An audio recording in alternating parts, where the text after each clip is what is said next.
Hello everyone, today I'm going to show you how to fix driver power state failure problem. Make sure to watch the video until the end, not to miss any important details, like and subscribe.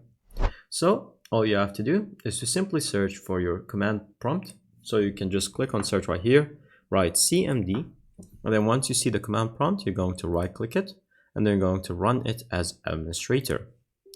Once you run it as administrator, then it's going to pop up right here. And so we're going to use two single commands. In the description, you can find those two commands. So simply start with this one. Copy it just like that. And then make sure that this one ends with a coda and just end it like that. Then from here, you can see the operation completed successfully.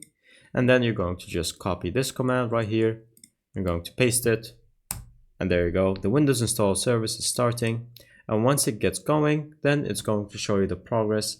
And then once it ends, all you have to do is to simply restart your computer and it should solve the problem. And that's pretty much it. Thank you guys for watching. See you next time. Bye-bye.